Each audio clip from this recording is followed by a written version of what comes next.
I have a not so little secret. I'm obsessed with fabric and fiber. I can't ever get enough color and texture, needle and thread. These are the tools of my trade and how I spend my days, but more than that, they keep me sane. They keep me from listening to all those crazy voices in my head that tell me I'm never going to be good enough. I'm Susan Taylor Brown, and I'm a textile artist. But you know what? It hasn't always been that way. For many years, I was a writer. I wrote books and poetry for children, and then I wrote articles for adults that wanted to learn how to write for children. I worked for newspapers and magazines. I also held down a full-time job. It was an exciting time in my life. Throughout all my years of writing, people would ask me, where do you get your ideas? Where do the stories come from?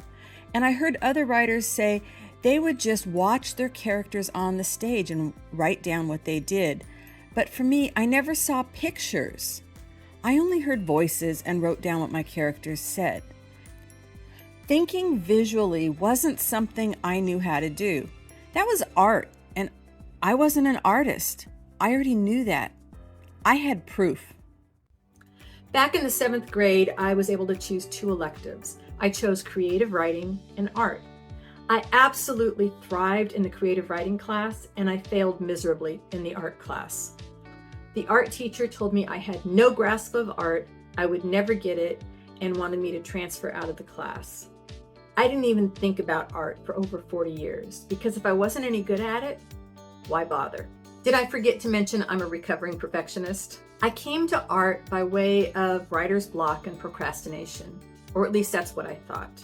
Because before I could figure out who I was as a writer or as an artist or a person, I was going to have to let go of the negative voices in my head. Those negative voices had a good hold on me, so I just procrastinated. I fell in love with native plants, and pretty soon they took over our small garden in the city. We sold that house and moved out to the country, and I figured I was just going to be a gardener for the rest of my life. I was wrong. In the beginning, my art was all about paper. I loved collage, I loved paint, I loved glue. I watched some YouTube channels and figured out how to make books and journals, and I was having a good time with that. I even started my own YouTube channel so I could show people what I was making. And I started creating digital paper packs, kits, for other people that were making books, and I put those in my Etsy shop. It made sense to me that a writer who loved books would love making books. I was creating all the time, but I wasn't satisfied. And more than that, I wasn't happy. I wanted to recapture that feeling of joy that I had when I first started writing. I'd grab a green steno pad, because this was before we had computers in the home, and I would sit on the couch and I would write for hours and hours. I'd stop to feed the kids dinner, throw a load of laundry in, let the dog out, and then I was back on the couch with my pen and pad and I would write.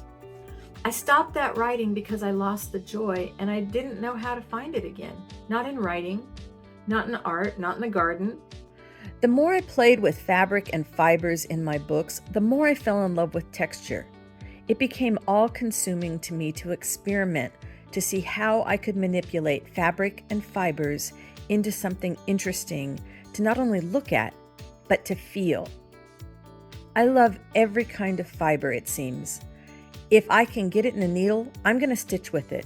If it doesn't fit through a needle, I'm going to lay it down and stitch over it. For me, art is physical. Every stitch, ripping the fabric, adding the beads, it all adds up, and I have to remind myself to take breaks, but I'm not so good about that because I have a little problem with being obsessed with doing what I do every day. Everything I do is by hand, no sewing machine anymore, and I still have flashbacks to when I learned embroidery as a child, and I was told that the back of my work should be as neat and tidy as the front. Spoiler, mine never are. I often have a hard time deciding what it is I want to make because I'm a process junkie. I love all the different techniques. The voice in my ear might be whispering, let's make a book or a vessel, but instead I'm thinking, what happens if I paint lace and stitch into it?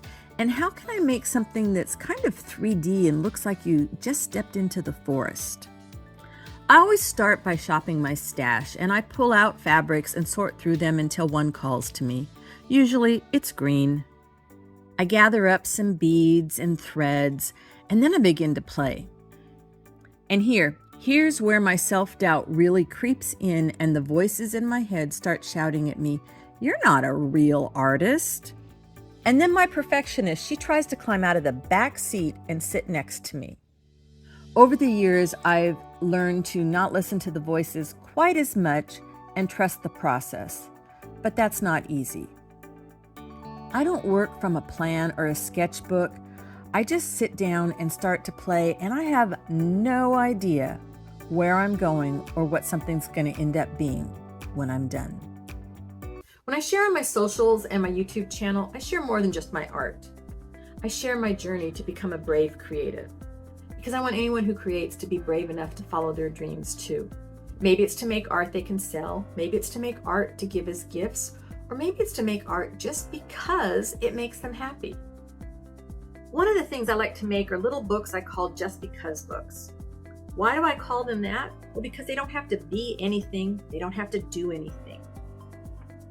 Sometimes they'll be filled with texture or bling. Sometimes they can be a way to experiment with stitches or color. Sometimes they're intermingled with paper. There are no rules. It's all about the joy we get from making them. Because for me, happy is always the goal. I used to tell my kids, don't look back, you're not going that way. But sometimes you have to.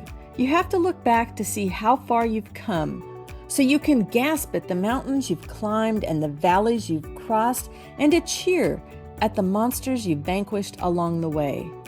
Sometimes you just need to look back so you can smile at all the memories and cheer at your many accomplishments.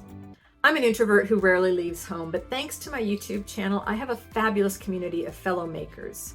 We support one another on our creative journeys, wherever they might take us.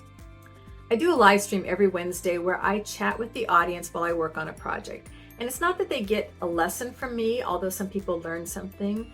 It's a gathering of like-minded artistic folks where we can talk about creativity and techniques and what it means to be a brave creative. That weekly live stream has changed my life and helped me believe in myself as an artist. I like to think it's helped other makers believe in themselves a little bit more too.